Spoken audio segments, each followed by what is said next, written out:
soil, or will the chasing pack be able to find their way through with World Championships Ollie Rowland and Pascal Wehrlein in touching distance for their second crown? Mitch Evans leads the charge behind, seeking for his first world title in his final weekend for Jaguar TCS Racing. The circuit they race at here is as technical as it gets, with it beginning inside the XL before heading out into the summer sun, dropping down the hill under the Western Terrace before racing alongside the Docklands Light Railway. They return inside the XL after running alongside the Royal Victoria Dock with a double hairpin sequence that takes them back into the start-finish straight. The pit lane isn't awkward on the entry, with all 20 drivers requiring to head down to pit lane at least once through the race for their required pit boost. With qualifying complete, let's talk you through the starting order from back to front. It'll be Lucas de Grassi starting from 20th position after a penalty after the Tokyo E-Prix. He'll be starting alongside Max Günther from 19th position. Ede Mortara, one of the championship protagonists, will start from 18th position alongside Zane Maloney for Lola Yamaha app. Then it is Norman Nato starting from 16th position alongside the rookie of Pepe Marti from 15th. Felipe Drugovich will start from 14th alongside the world champion himself, Ollie Rowland. A terrible qualifying, unfortunately, for the Nissan driver. 12th place is Taylor Barnard. Nick Cassidy, two-time winner around this circuit last year, three-time winner in totality. He'll be starting from 11th. Sebastian Buemi gets Envision back inside the top 10 in his final weekend for the Envision team. Will start from 10th position alongside Nick de Vries, the winner a few weeks ago back in Tokyo.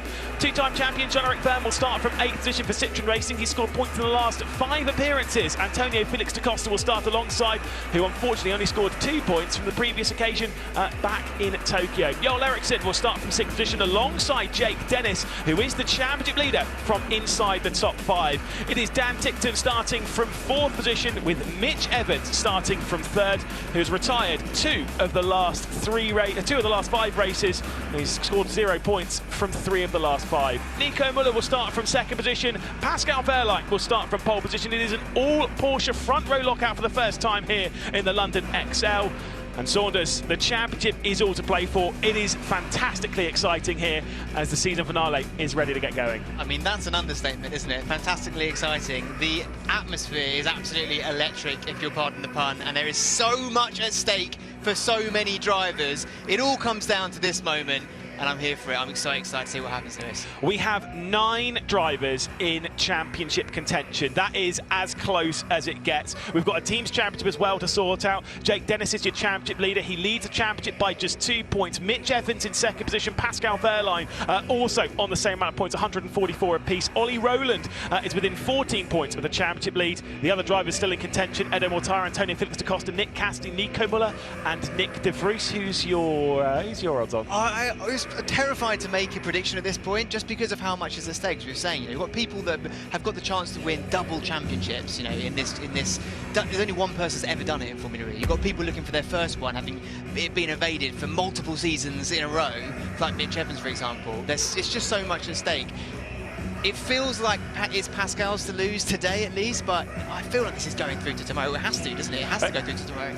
With Jake Dennis not taking pole position earlier on in the day, he didn't score the 3 points from doing it. It is now going to go on to tomorrow. No matter what happens during this race, it will be Championship Sunday in the 12th season of the ABFA Formula E World Championship. We are ready to go here in London. 38 laps ahead of us, an all Porsche front row lockout. And it's a great start from Pascal Wehrlein from the front row. He's going to lead from his teammate Nico Muller. Big look to the inside coming in from Jean-Eric Vergne as he's trying to get aggressive for Citroën in the mid-pack. But it is going to be still Porsche 1 and 2 as they head their way through the opening complex. Mitch Evans is battling it out with Dan Tickton as they head their ways through turn 4 and 5, and then back out into the sunshine, dropping down the hill under the Western Terrace. It's been a great start so far from Jean-Eric Vergne. He's picked up a couple of spots up into 6th. He sits on the back of Jake Dennis, who's been able to hold on to 5th position. There's plenty of side-by-side further on back, but importantly, it's still a Porsche 1-2. It is indeed, and let's not forget as well that 4th and 5th position, both Porsche powertrains. Dan Tickton told me on the grid that he might have to play a bit of a team game today. I'm sure he was alluding to the fact that he had the 2 Porsches in front of him. It's all very tidy and calm as we see this first lap take its place, but this could change very quickly on a circuit like this. And it's so warm outside, so muggy, so humid, but so warm is the track temperature. The difference on the track temperature outside when they run through effectively the back end of the circuit from turn 5, they run down the hill, then along the Docklands Light Railway, and then once they come back inside at turn 16, the track temperature cools down. But outside there, the track temperature, yesterday it got up to over 50, it was 53 degrees in free practice 1 yesterday, and it'll be about that here today as well. Absolutely, I mean, it's not just the fact that it's inside, outside. These drivers have had to learn effectively 2 different circuits when it comes to their brake positioning, how much they can give into each corner, energy management opportunities, recuperation with the way the tyres are operating on different circuits, things like that.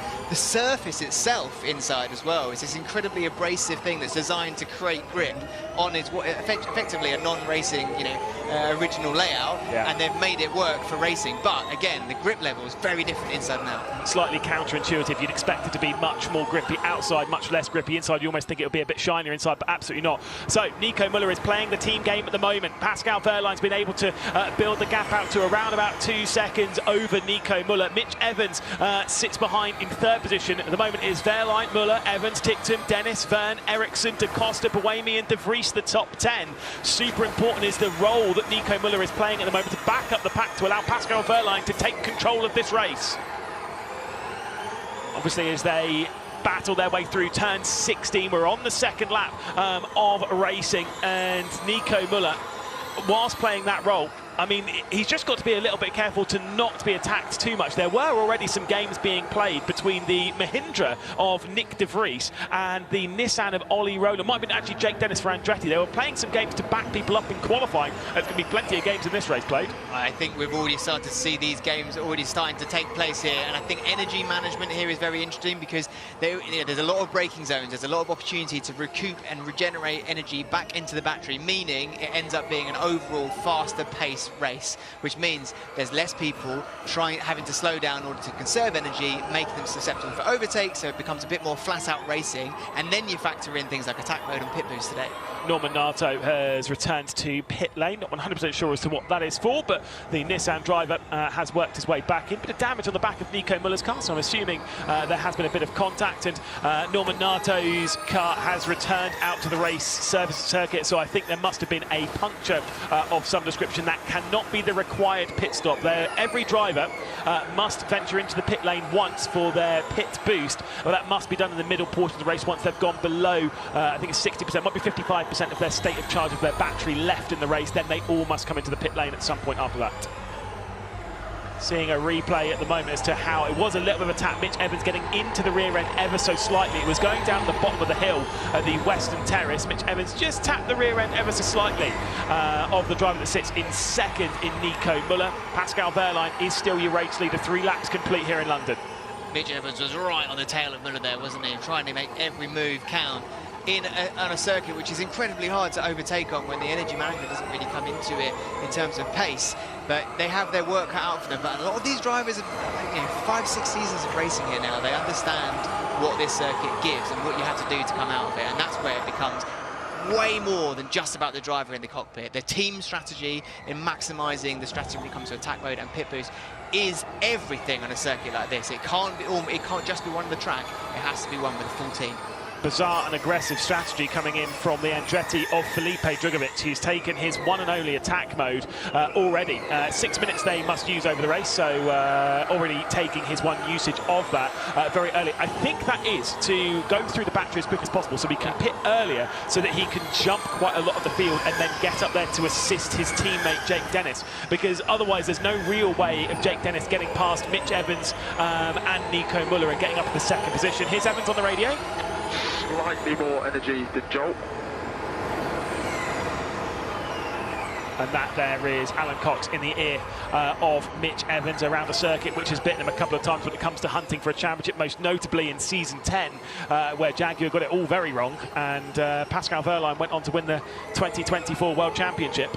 And we're looking at a possible eventuality this weekend that could cause the same fate for Jaguar. Mitch Evans has got his last ever race for the team tomorrow. This is his penultimate first race for the team. Somewhere he's been for since season 3. He's had loads of race wins, lots of pole positions, but that championship has always eluded him, despite him being in great positions in London to win it, like he is again this weekend. But the work is cut out for them to make it happen this time round. Absolutely. Be a great fairy tale story there, wouldn't it? It really would in his final appearance for Jaguar. He's very close to the back of Nico Müller, heading up towards turn 16. They go past Prince Regent Dockland railway station, and unfortunately it doesn't quite get to the outside by the time they get into the place where the attack mode is situated on the exit of turn 16. Nico Müller continues to slow down the field. The gap for the race lead is out to about 3 seconds. A big look to the outside from Mitch Evans heading into the penultimate corner. Is he alongside? Not enough. Nico Müller will hang on, he's doing a fantastic job to basically allow his teammate to drive the race that he wants to drive, to be comfortable at the front of the field. And looking at the energy reveal we've had on screen now, Wehrlein 86%, Muller 86%, Evans 86%. Wehrlein and the Porsches are not having a deficit to those behind them, which is very, very important, because if they were being pushed and having to consume more energy, it leaves them susceptible to being overtaken. That isn't the case. And I think that's the strategy that Andretti have tried to do with Felipe Drugovich. He's the only one that's activated attack mode so far, that 5 minutes of it. I don't know if that's going to work out, because the pace of the race is just too high for him to make full use of it. But then I do think that, oh, here's Pascal Wehrlein, race leader on the radio. Same SOC as Mitch. Victor has 1% more. Dennis has 1% more. But I do think that for Felipe Drugovich, it's more like, even once he comes into the pit lane, after he's done his pit boost, I think he might use way more energy than is realistically possible just to get him in position. There is been a car. Zane Maloney is out of the race. He has lost his rear left wheel. It's definitely hit the barrier, potentially coming through the exit of turn 9, and it has caused a yellow flag. Marek Hanaszewski will be, race director, will be weighing up whether this is going to cause a safety car, which could be a big deal, dragging Pascal Wehrlein back into Nico Muller. It is at the moment just a yellow flag. Zane Maloney, the retirement from the race. That's so disappointing for the team. We go full course yellow in 3, 2, 1, full course yellow, full course yellow.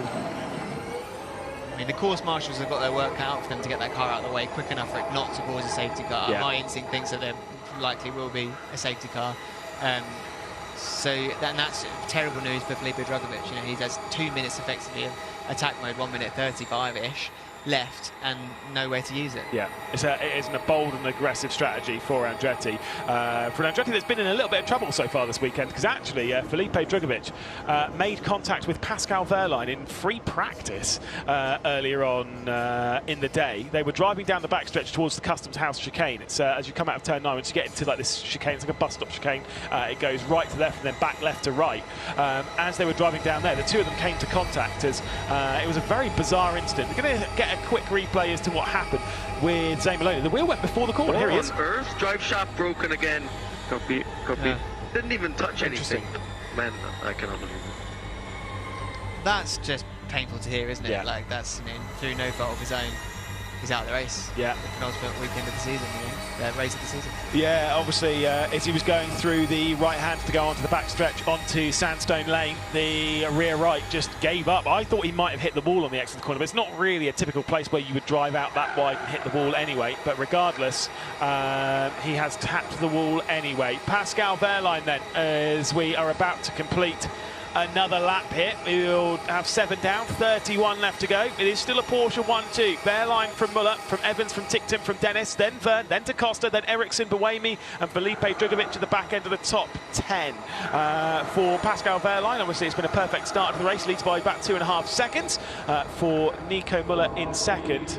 Well, that gap's not closed up because it's only a full course yellow. It's not a full safety car. No, I mean, in London, you often, it just seems to, if there's a full course yellow, the safety car inevitably follows. But we have had a real mixture of weather over the previous years here as well, like some phenomenally wet races in London. It's been a bit wild. But yeah, so far they're managing to do the job with the full course yellow. Let's see how that stays. Pascal Wehrlein leading. He is clinical when it comes to moments like this. Often very quiet on the team radio, just gets the business done, doesn't want to be disturbed too much from his team.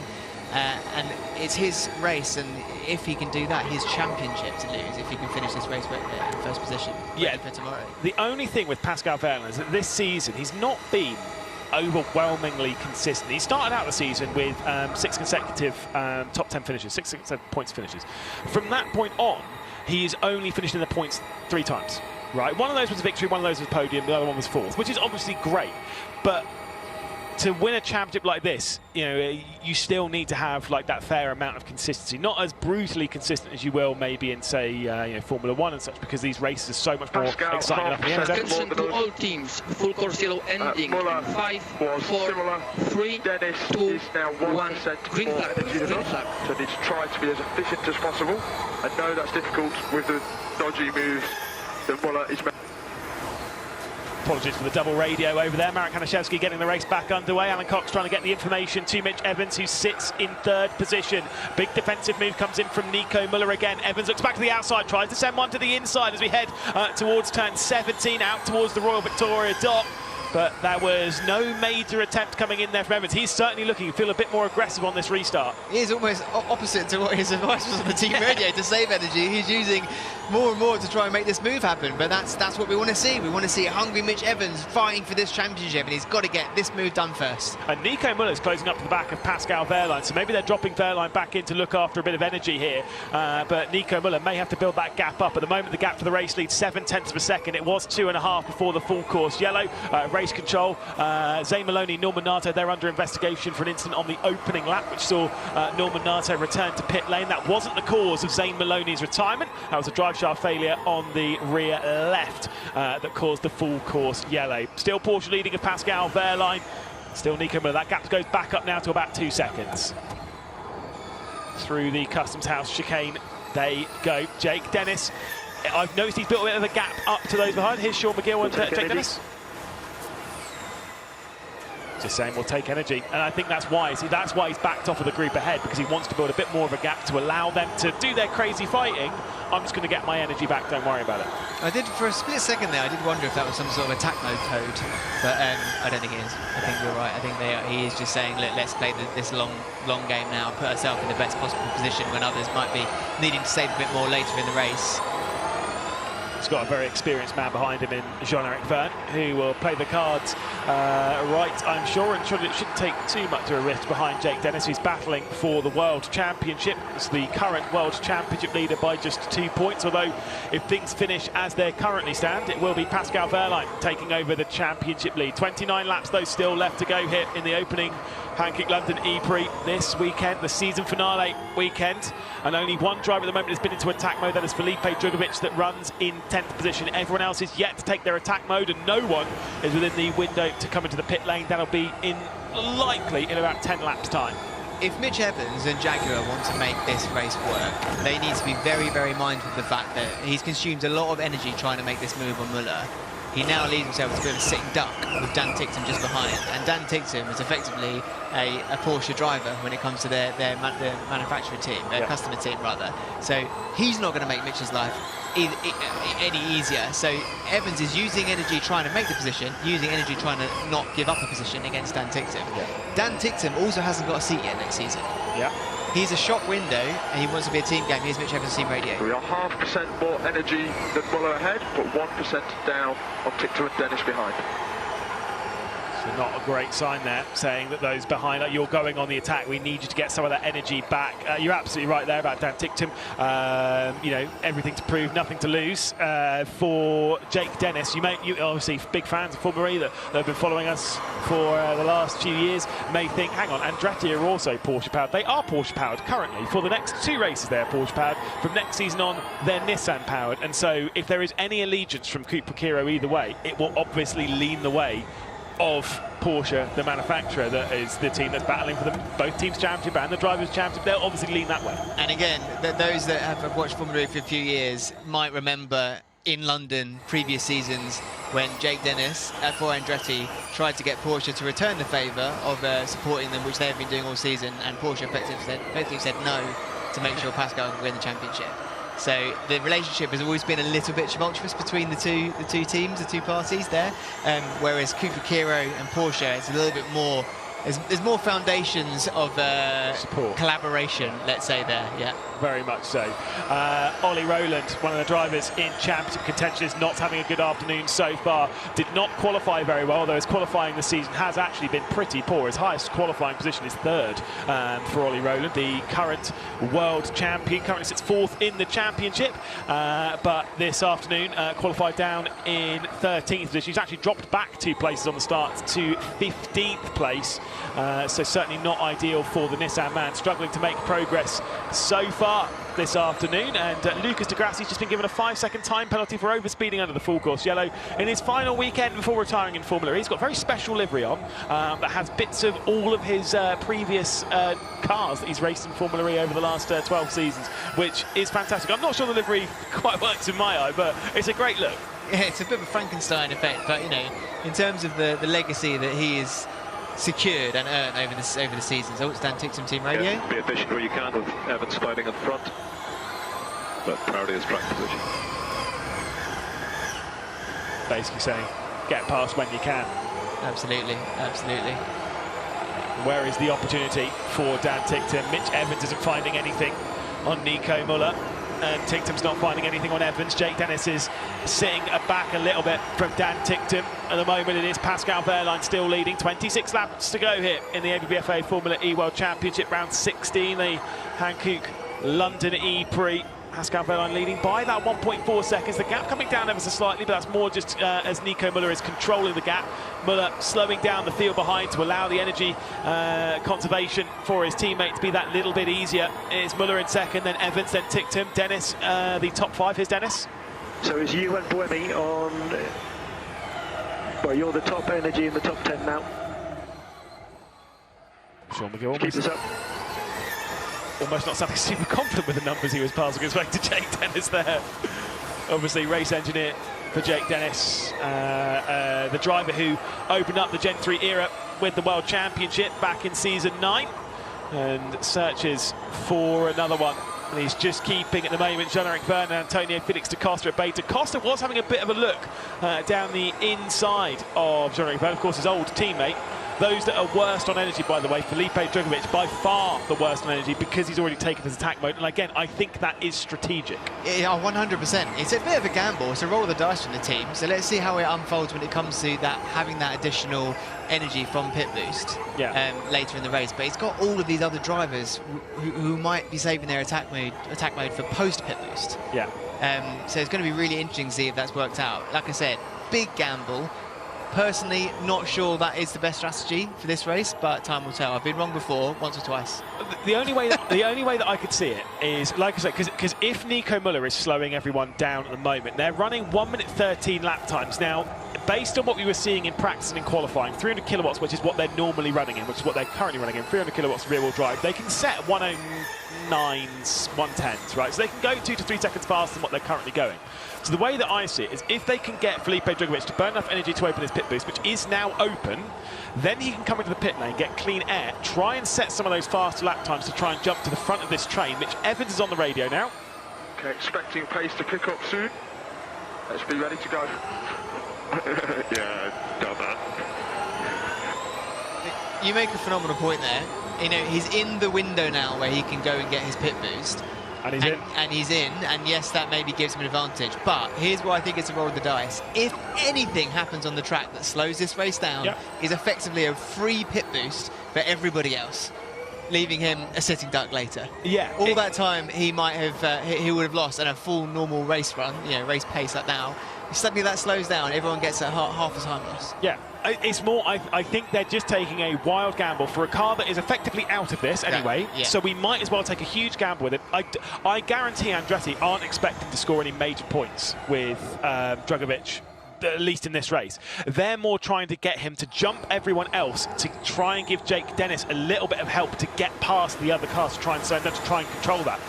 I think that's the only thing they're throwing at this race. I think you're absolutely right, and I'm saying, just Jake Dennis ready first. Opening this lap. Okay, that's going to be a slightly delayed message. Nico's only going to slow down more, mate.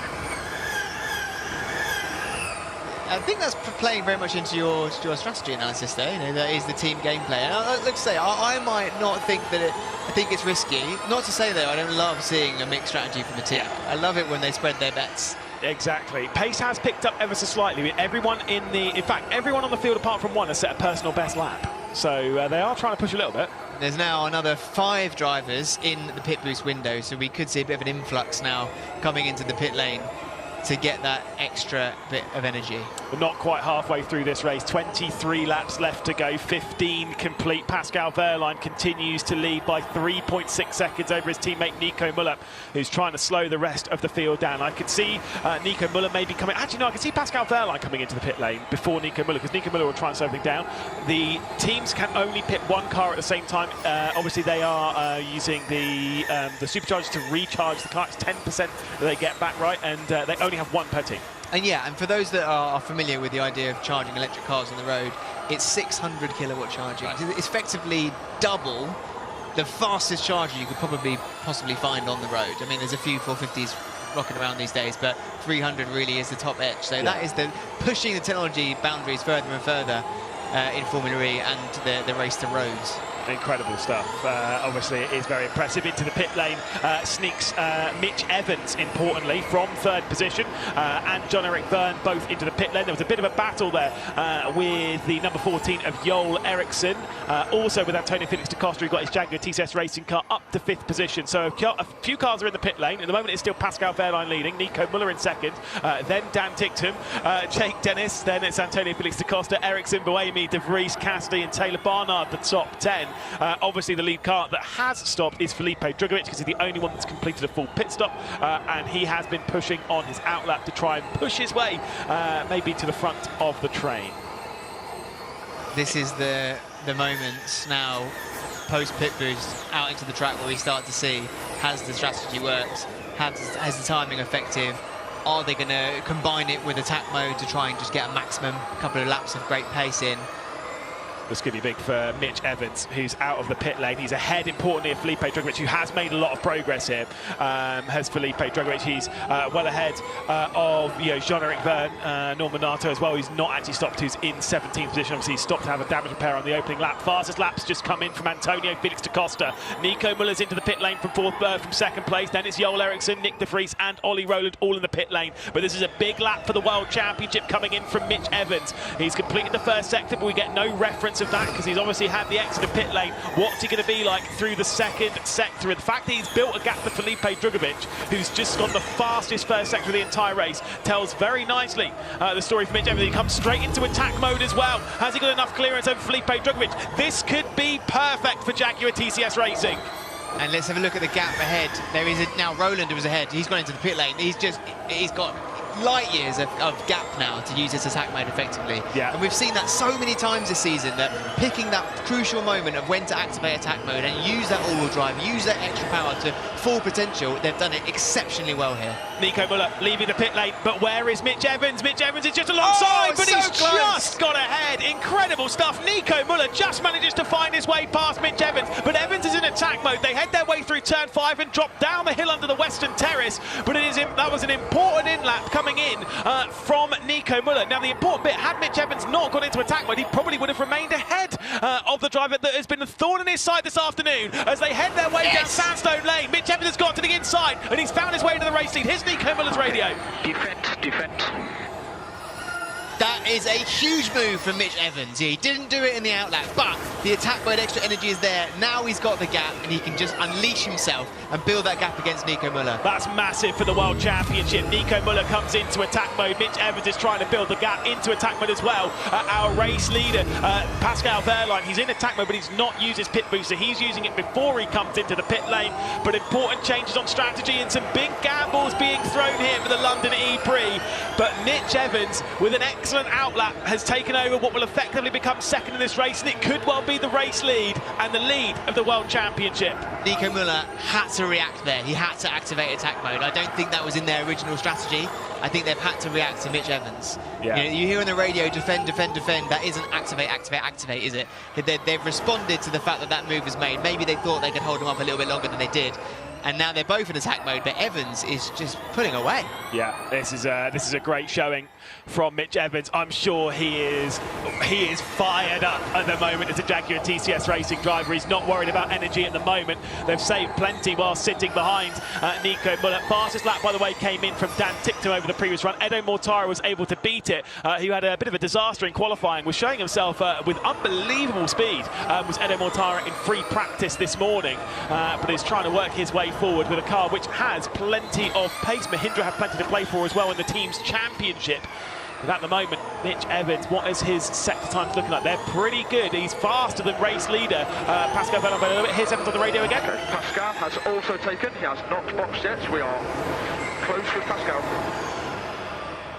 I think Mitch Evans, I mean, he's close to potentially post-pit stop taking the race lead. He was 7/10 faster on that lap than Pascal Wehrlein, your race leader. Nico Muller did manage to set the fastest lap of the race, though, only a few hundredths faster than Mitch Evans. Now it is a massive balancing act of managing this extra power, trying to utilise it without using too much energy that's going to leave you as a target at the end. Edo Mortara set the fast lap of the race, going about 7/10 faster than even Mitch Evans, who is pushing the car to the absolute limit. He, in fact, got all 4 wheels off of the road, heading through Princess Regent up towards the turn 16 where attack mode is. It's a bit of a jump, effectively. Almost reminds me of Rome all those years ago. Yellow flags come out at turn 9 for Nick Cass. No, not Nick Cass. Someone's had an issue at turn 9, heading out onto the back stretch, though. Not 100% sure as to what that's Attention to all teams. Full course yellow in 3, 2, 1. Full course yellow, full course yellow.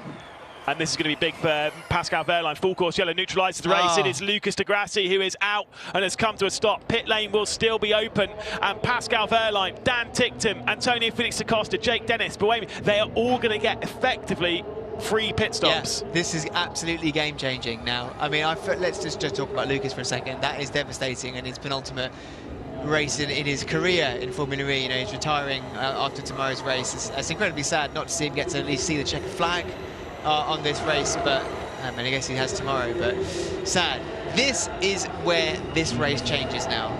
This effectively free pit boost is going to unleash 1, 2, 3, 4, 5, 6, 7, 8 drivers into a very advantageous position.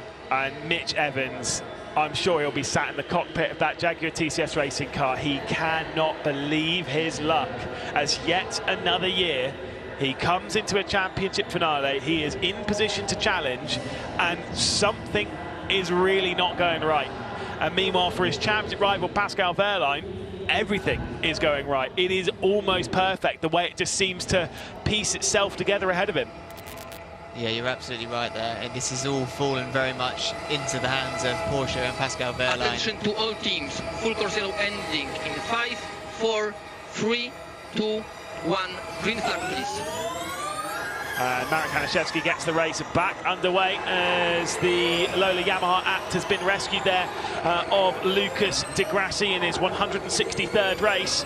All the other cars are moving on the exit of pit lane, but for Mitch Evans, it is a whole lot of track position lost. He was expecting to potentially retake over the race lead, and he's going to find himself at the back end of the top 10. Pascal Wehrlein will be your net race leader.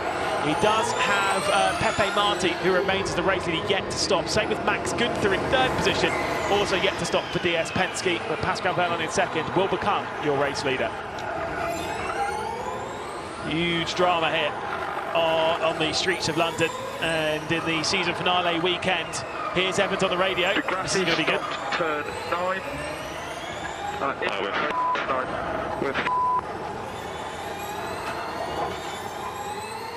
They felt the need to go aggressive, and it's backfired. I mean, they were doing the right thing, you know. I mean, apart from playing into the eventuality there might be a stoppage, which does happen a lot in this circuit. You know, there should be a degree of expectation there, but you have to fight. And the Jaguar and Evans, they put themselves in the position to try and do that. They made it work with the strategy they thought was going to work, but this de Grassi incident, taking him out of the race, has scarpered that strategy somewhat. Not sure what happened to de Grassi. Front right lockup. Here he is. No, I'm okay. You had no brakes then, or what happened? No, the engine kept pushing. And that happened to de Grassi in I think it was free practice this morning. He was going down into the custom house chicane, and it just kept going. Nico Müller has got himself back past, though, on Mitch Evans on the start-finish straight. The final seconds of attack mode for Nico Müller see his Porsche move back inside the top 10, and it goes from bad to worse for Mitch Evans, and what is going to be a very frustrating afternoon indeed in the penultimate race of season 12. I mean, how have they let that happen? I mean, it must be an energy thing, or Nico's just on another level. He's used that attack mode more effectively than Mitch could. Maybe Mitch's head's a little bit, you know, wobbly after that incident, causing their race almost to slip away from them. But that's huge. That is huge. Evans, huge. Because now Müller can just slow Mitch Evans down. Although for Pascal Wehrlein, obviously he has other people to worry about when it comes to the championship, and including obviously Jake Dennis, who's going to be in 4th position after everyone stops. Antonio Felix da Costa's found himself in what will be 2nd position, but unfortunately he's so far behind Pascal Wehrlein, I think it's unlikely he'll be able to challenge the race leader once everyone has made their way onto pit lane. But for Jaguar TCS Racing, they'll be hoping that he can at least do something to try and take on Antonio Felix da Costa's old teammate. I mean, that'll rile him up anyway, the fact that Pascal Wehrlein's the race leader. Absolutely. Still, Mitch Evans sits behind Nico Muller for 10th position. We have completed 23 laps. We've got 15 left to go here. It is Pascal Wehrlein who will be the race leader once Pepe Marti and Max Günther come into the pit lane from 1st and 3rd. It'll be Wehrlein leading from da Costa, from Ticktum, from Dennis, from Buemi, Mortara, Taylor Barnard, Nico Muller, Mitch Evans and Jean-Eric Vergne will be the top 10. Jake Dennis in his final seconds of his attack mode. He currently sits in 6th position, but it'll be a net 4th. Well, I know it doesn't necessarily have huge implications for the end result, but Pepe Marti and Günther have got to get this pit boost done soon, because there is a window, let's not forget, as Mitch Evans team radio. Just please tell me some more. Okay, so go race 2, and hitting targets. Evans has always struggled with the information that comes into his ears. Sometimes it's too much, sometimes it's too little. He's never having the right information at the right time, is what he feels, or at least what it seems like he feels when we hear all the team radio from him throughout the season. But yeah, going back to your point, you're absolutely right. There is a pit window which does in fact close once you pass 40% of your battery left. So, well, actually, it can't be 40% because I've already got less than that. I don't know when it closes. Yeah, 60 to 40, potentially it's 60 to 30. I don't know if they've changed that, but yeah, Marti and Günther need to get in the pit boost, get into pit boost ASAP, because it's not just a case of having to do it later in the race. It's a big penalty. Yeah. I mean, it's basically as near as makes a difference, a disqualification. Yes, if you don't come into the pit lane. You will absolutely never score a point from not coming into the pit lane. So big for them. They've also got their attack mode to take. Into the pit lane does come Pepe Marti. Max Günther I think will follow in immediately behind, passing over the race lead to Pascal Wehrlein and the championship lead as well. What were they waiting for? There was a golden opportunity for them to take the pit boost. I mean, unless they were hoping for another stoppage. Well, Anyway. Obviously, the stoppage with Lucas Di Grassi, they couldn't come into the pit lane because their teammates would have already been in the pit lane, because obviously Dan Ticktum and Taylor Barnard, the teammates respectively for Pepe Marti and Max Günther, will have already been in the pit lane, and you cannot double stack into Formula E. So that would have been why they didn't come in, but I don't know why they've left it so long. It didn't quite last 2 laps either, did it? It was sort of just 1 lap, So, as unfortunate as it gets on there, that does promote Nico Muller and Mitch Evans into the point scoring positions. Edo Mortara's done a great job, by the way. Great strategy for the Mahindra team. Obviously a fair amount of luck in that to find their way into 7th position. It'll become 6th. Max Günther, by the way, has actually stayed out on the racetrack for DS Penske. But Pascal Wehrlein, importantly, is your race leader with 13 laps to go. Mitch Evans still cannot get back past on Nico Muller. Jean-Eric Vergne for Citroën is closing in. Yeah. Evans is just, there must be so much going through Mitch Evans' head right now. Just feeling like this opportunity is being taken away from him again in the penultimate race of the season, the final weekend of the season. It just gets to this point where the championship is there to be won, or at least there to be challenged, and it must feel like a curse or something at points for Mitch Evans. Well, I think he'll sit there and think that the curse is whatever this combination is between him and Jaguar, hence him being a part of Jaguar since he joined Formula E, and at the end of tomorrow's race he will no longer be racing for that stable, and obviously that there will, I'm sure, be something in the back of his head of like, I cannot win a world championship Jaguar, and especially if this season doesn't work out as well, he'll be like, it was never going to happen. I mean, but then it's, next season's a big reset for everyone. So any momentum you build, any sort of rapport you build with your technical staff and your engineer going in scratch, maybe that's what he needs, who knows. Let's not write him out yet though, because there is a race tomorrow, and anything can happen in Formula E. We know almost, the tagline for many years was to expect the unexpected. And we have seen plenty of that over the years here especially at the London XL, has been racing since 2021. I decided it was a good idea to re-watch all the highlights of all the races here at the London XL. There's been some absolutely crazy races around here. Some big incidents, some big drama. Dan Ticktum in second position now. Okay, Dan. Just trying to a little bit of steering where you can. Nothing crazy, just a small steering where you can. I would not enjoy hearing messages like that if I was a driver. That's sort of a non-message, isn't it? Do something, but not too much. Yeah. But do it. Well, it's the go faster, save your tyres, save your fuel. What else do you want me to do? Set the fastest lap, keep it out of the barrier, and don't risk too much. It's add the list. Dan Ticktum though is sat in second position at the moment. He has got past Antonio Felix da Costa. Max Gunther's come into the pit lane, so everyone has now completed their pit boost. Dan Ticktum in second position with Antonio Felix da Costa. Jake Dennis behind in fourth. How important it would be for Jake Dennis to find his way through into second position. He comes into this race as the championship leader. He, at the moment, will be relinquishing that to Pascal Wehrlein. There's nothing he can do about that at the moment, but getting to second will just keep the gap comfortable, or relatively comfortable, around 5 points. And at the moment, he cannot do anything. He looks to the outside of Antonio Felix da Costa, but there is no look that is going to work at the penultimate corner. Dan Ticktum is saving as best he can, very similar to what Nico Miller was doing earlier on in the race. Yeah, exactly that. A move going around the outside now. Dennis trying it on da Costa. It's a little bit wheel to wheel as they go through this corner. Who's going to get the better of it? I think da Costa has been forced out there on the outside of that corner, and Dennis is through. Jake Dennis clearly been watching some of the British touring car at Knockhill. He was very aggressive with that move. Second last corner. That is Antonio Felix da Costa complaining about Dan Ticktum, the Cooper Kira driver that was sitting ahead of him, that now sits ahead of Jake Dennis. Dennis got aggressive, and will he get aggressive again on Dan Ticktum? The battle of the Brits for second position. Defensive line comes in from Dan Ticktum as they head their way into the Customs House chicane. It goes from right to left and then back left to right before we continue through this tightening right-hander through 13, 14, 15, and then into the braking zone at 16, where attack mode has already been taken by all of our top contingent. Ticktum defends and keeps Dennis behind. You get to the feeling that da Costa won't have liked that move that came in from Jake Dennis. I think he might get a bit aggressive himself. Potentially. This is spicy though, isn't it? I love this. 3 cars right on the end, the back of each other, bumper to bumper, wheel to wheel, as they navigate this London circuit, indoor, outdoor. It's just such a spectacle. It really is. The championship lead, by the way, we'll go with Dennis first. Ticktum worse than Dak on energy. Ticktum worse than Dak on energy. Let's go.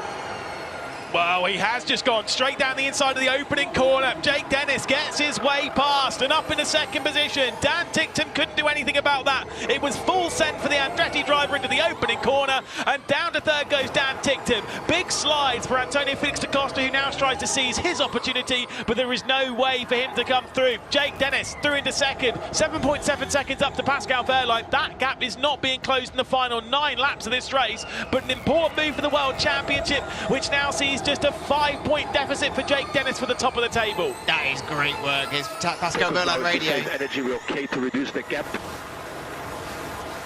Oh, okay. Pascal Wehrlein being told on the radio, focus now is to save energy. Let's have a look at the energy. Pascal Wehrlein sits on 25, Dennis on 25%. If they're following a similar strategy, if Dennis just has a little bit more wiggle room to push, maybe that gap could be closed a little bit more than we gave credit for. Maybe. It's down to 6.7 seconds. 8 laps left to go here in the opening London E-Prix, and this season finale weekend. Championship Sunday tomorrow will be the deciding factor. No one can win the World Championship here today. But at the moment, it does look like we're going to have a pretty tight affair when it comes into tomorrow's racing. Mitch Evans, though, unfortunately, looks like he'll be very much on the outside of that. He was hoping to battle for the World Championship, but that gap will grow to 23 points. And he will need an awful lot of luck to win the World Championship here, which does mean that we're almost, not quite, but we're almost certain to have a double World Champion crowned. Obviously, the only one that we've got is Jean-Eric Vergne. Yes. Well, I didn't know that when I stepped into this commentary booth, I'd actually stepped into a time machine. Yeah. And gone back to London when Dennis won his first season. And actually, when Pascal won his season as well. Those two just keep finding each other on track in moments that matter. Yeah, the Gen 3 era has been relatively kind to the pair of them, to be perfectly honest, but at least when it comes to their hunts for the World Championship. As Antonio Felix da Costa, 4th position, Dan Ticktum ahead in 3rd. And whilst Jake Dennis made it look relatively easy to get through on the Englishman. Antonio Felix da Costa cannot find his way through. Back under the lights, under the XL they go. Nick Cassidy activates his attack mode down in 11th position. There's a few positions he could potentially pick up for Citroën. At the moment, they're only grabbing the single point in the hands of Jean-Eric Vergne after the double podium, of course, they had back under the lights of Tokyo a few weeks ago. It'll be interesting to see how much Cassidy can do with that attack mode. He's about 2% up on his teammate ahead, Jean-Eric Vergne, about 2% up on Nick de Vries behind. 6 minutes of attack mode to use. If he can make some of these moves stick on what is a very hard circuit to overtake on, we might see Cassidy jump himself up a few positions here. Yeah, I mean, he certainly has the pace, and he's got the opportunity. He's got 1.5 seconds up to his teammate, and then ahead of that, he could get himself up to 8th position. He can get past Vergne, Evans, and Muller. They all sit pretty closely ahead of him, so there's a few to gain. Jake Dennis is pushing. He was about 0.5% down on Pascal Wehrlein, your race leader, although as they all regenerate a little bit, that kind of ebbs and flows a touch to the front. Dan Ticktum is using a fair amount of his energy trying to keep Antonio Felix da Costa at bay, who could find himself on to the podium. I think with the race result though, unfortunately Antonio Felix da Costa would actually be removed from the championship. It would be a 3-horse race. Mitch Evans would just be inside, and then of course it would be Pascal Wehrlein and Jake Dennis at the moment, who would be the top 2 in the World Championship race. You're the fastest car on track at the moment, mate. Just keep it up. That's a nice message to hear, isn't it? Fast span on track. You're doing everything right to close at that gap. I think maybe your call almost 7 seconds is a lot in the amount of laps we have left, but. What a drive from Dennis, because it's a little bit of luck. It fell in his plate when it came to the pit bruise window, but he's got to do what he needs to do with it, with the attack mode. Everything that's been asked of him, he has met and done very well. Look, he's doing what he can, and he is. Also, that race, that message was obviously a little bit old, because on the last lap, Jake Dennis was a whopping 0.06 of a second slower than Pascal Wehrlein. They're both incredibly tight on times. Here he is again. Loving this, mate. Keep it up. We continue to hit targets, okay? But I said this when I was doing commentary for qualifying, actually, a little bit earlier on as well. I said I don't think winning this race is the most important thing. Obviously, it's great if you can do the 25 points that goes with it. It's about scoring good points, keeping yourself in the championship. Andretti and Jake Dennis know that. They will be obviously not over the moon with second place, but they'll be all right with it. Antonio Felix da Costa, big move to the inside of the opening corner, and he gets his way through into 3rd position, the exact same way that Jake Dennis was able to make the pass. The Jaguar TCS Racing driver finds him in 3rd. That is big for the team's championship, of which Porsche have been scoring quite well so far. They look like they've got the speed, but at the moment, Jaguar TCS Racing should be scoring pretty handsomely in that. Nicely done from the Portuguese driver. Yeah, as you said there, that team's championship still very much up for grabs from a few teams, but da Costa has just done one step, a little bit more to get more points on the board for the team. And I'm sure Ian James, team principal, very happy about that. Obviously, the way that things have played out this weekend so far for Porsche, when they had the front row lockout, Jaguar TCS Racing will have been looking at thinking, what can we do to actually try and match that? So far in the race, they've played their cards pretty well, to at least gain a fair amount of points from what has been a very testing race so far, especially in the hands of Mitch Evans. 4 laps left to go, and Pascal Wehrlein's lead drops down by a further 0.6 of a second. Nothing major, but it is closing down just a touch. Cassidy managed to move himself up a handful of positions so far as well, so he's doing good work with that extra power in attack mode. Teams championship-wise, by the way, it would be 7 points between 1st and 2nd, Jaguar TCS Racing and Porsche. Andretti would mathematically have a chance if they got a 1-2 pole position fastest lap and Jaguar TCS Racing retired and Porsche scored like 3 points. I mean, that's what makes Formula E so special. You know, you've got a team's championship, Jaguar versus Porsche in the final race of the season. Here's da Costa's radio. Same energy as Victor.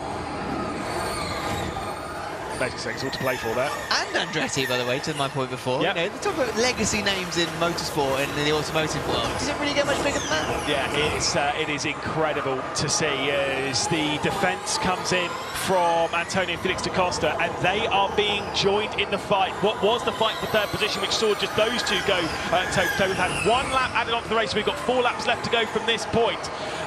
Antonio Felix da Costa sits in third. Directly behind him is Dan Ticktum. That has been what it's been for ages. Sebastian Buemi, I was speaking to one of the race engineers for Envision, Tom Wallace. He was saying they think they've got some really good speed in the Envision this weekend. Ede Mortara is also right there. Taylor Barnard is also right there.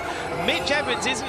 Oh, I think he's a little... It's 10 seconds off, never mind. Unless there's a drama here, he could still gain a few points from this lot. Well, he has Nick Cassidy behind. I think looking at the gap, yeah, it's only 2.5 seconds or so. He's about 45 seconds. Is in attack, but he may clear Mitch for P9. May clear Mitch for P9. I didn't realise we had a third commentator, Lewis. He's just yeah, I know. helping our point that's being made there. Exactly. Cassidy in attack mode has the chance to catch Mitch Evans and just make Mitch Evans' day a little bit worse. Sean McGill does tend to join us in the commentary booth, apparently. He does. We do get a lot on team radio between, obviously, Sean McGill, the race engineer of Jake Dennis, and Jake Dennis himself. They do pass us on some very important information here in the commentary booth, which is always great to hear. Once again, a big look to the outside from Dan Ticktum. Antonio Felix da Costa fends him off. Sebastian Buemi now looks to the inside, and there's contact, just a touch, just a brief brush between Dan Ticktum and Sebastian Buemi, who finds his way through into fourth position as they go their way through the S's section. Now Ticktum's gone into the back of Buemi. Ede Mortara is looking to the outside, trying to get his way back through. It is at the moment 4th position for Buemi, 5th position for Dan Ticktum, 6th for Ede Mortara, and 7th for the gold of DS Penske's Taylor Barnard. It's effectively 3 into 1 corner, and that doesn't go. As they're coming together, Buemi pulls away, and that has left Ticktum in a very bad position. He moves down 2 positions from 5th to 7th. That corner has not gone well at all for Dan Ticktum. Yeah, and losing a whole lot of ground in there. Very unfortunate for Dan Ticktum, and down to 7th position, losing a whole host of points. I thought there might have been a car in the barrier. He left his nose in there, and I thought there could have been the opportunity for someone to be sent into the barrier, and I'm sure Mitch Evans would have been rubbing his hands together at the idea of that. Unfortunately, he's still going to have to sit at a 21-point deficit to the champs leader Pascal Wehrlein heading into Championship Sunday tomorrow, and when it is all to play for between the top contingent for the World Championship. Sebastian Buemi moves up into 4th position.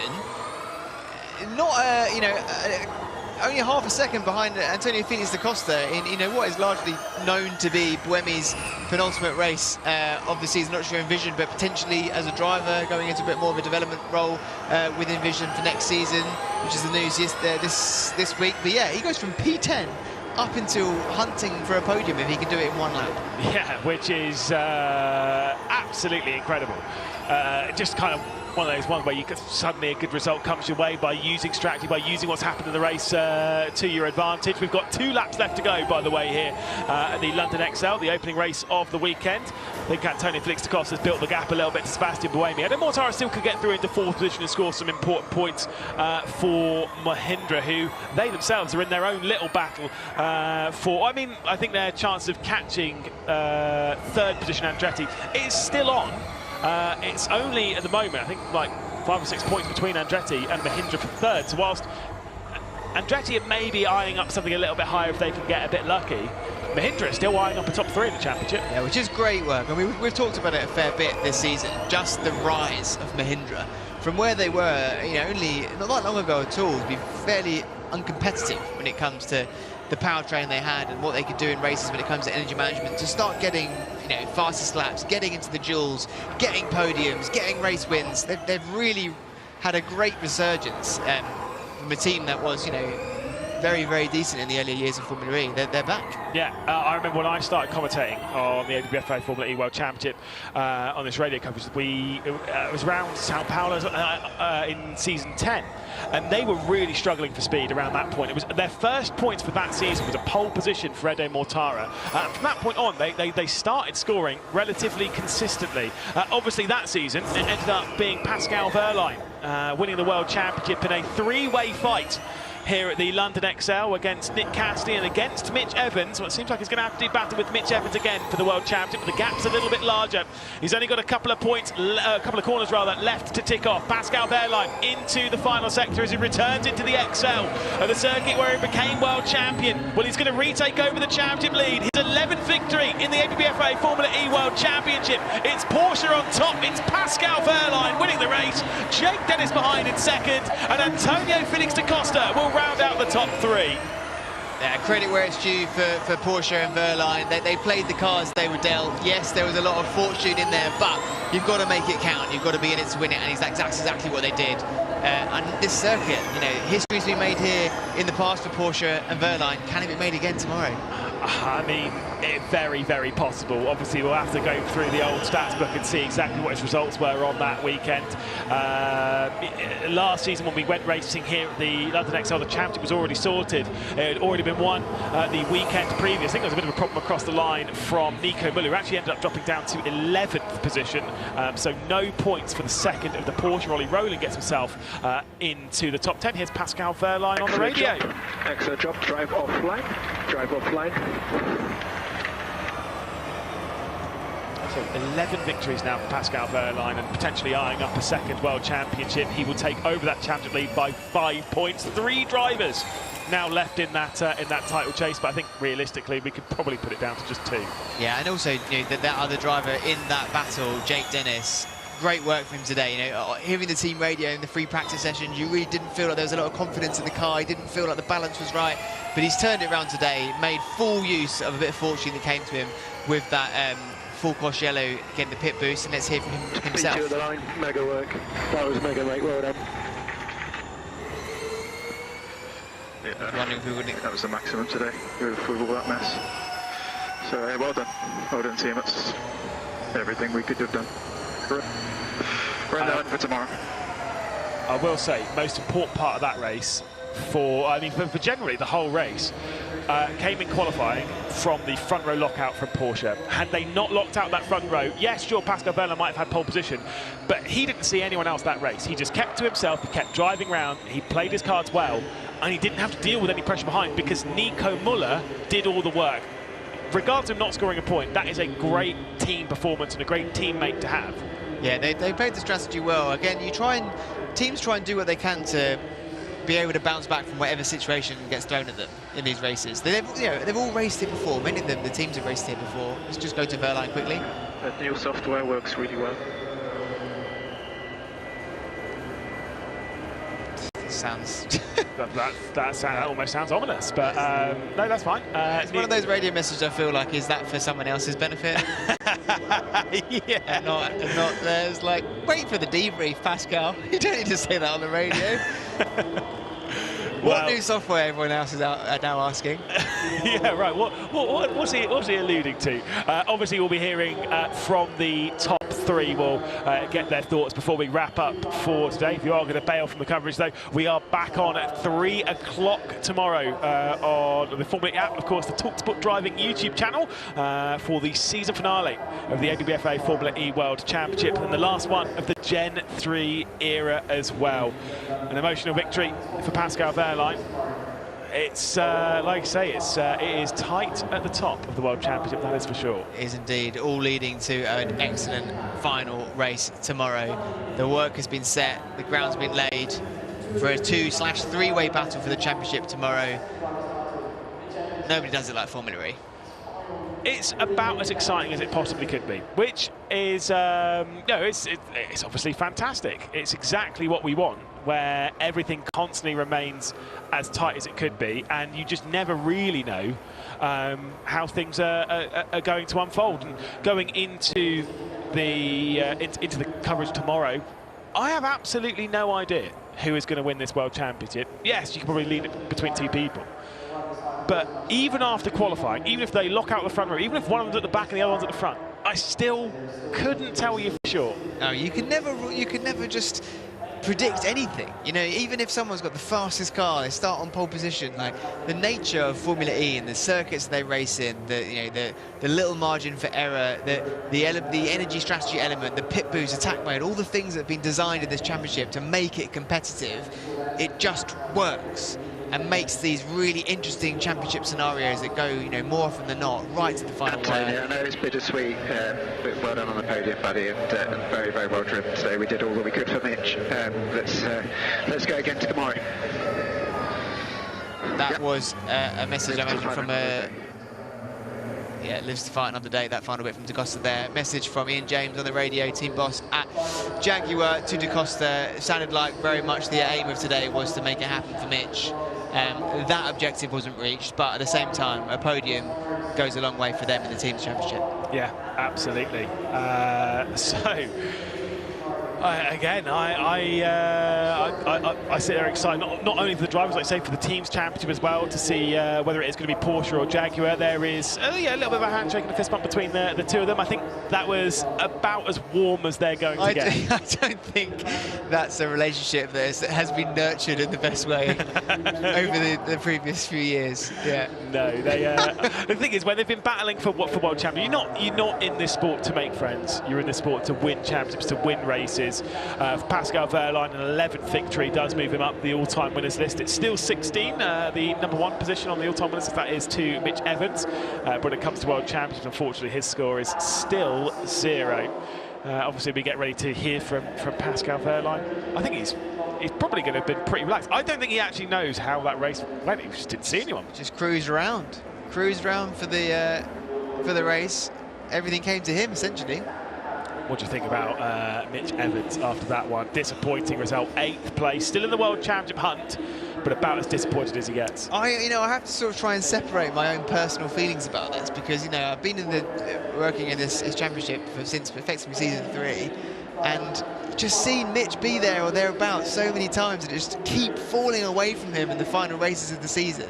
It's like, what more does this driver have to do to make it happen? Maybe it's, to your point earlier, the new team, the new setup, the new kind of environment around him might make the difference. But we are seeing some pictures of him now on the screen, and he doesn't look happy. He looks pretty downbeaten. He now has to dig deep and find some battle for tomorrow. Yeah. It's a big battle now. It really is. I'll never forget the radio message between... Oh, here's Pascal Wehrlein. Oh, we're not going to get Pascal Wehrlein. Never mind. They are not coming through to us. That's absolutely fine. But Pascal Wehrlein will be your race winner anyway. I was going to say, for Mitch Evans, I'll never forget the radio message he had after the race we had at Harama, when obviously he ended up being passed by Antonio Felix da Costa, and he seemed very frustrated after that, despite it being an excellent result for the team. Yeah, I mean, he definitely he wears his heart in his sleeve when he's in the cockpit. Everything that he feels, he will say on the radio. Very, very hot-headed. He's the first person to admit that. He feels the tension and the intensity behind the wheel, and sometimes it gets the better of him on those radio messages. Indeed. Well, with everything sorted here, then I'll roll through the race results. Pascal Wehrlein is your winner in the opening Hankook London E-Prix. Jake Dennis in second position with Antonio Felix da Costa in third. Sebastian Buemi in fourth with Taylor Barnard rounding out the top 5. Great drive from the DS Penske driver. Dan Ticktum drops down to 6th. Edo Mortara drops down to 7th in the final moments of the race, with Mitch Evans a lowly 8th, remaining in championship contention. Nick Cassidy will finish in 9th with Ollie Rowland the top 10.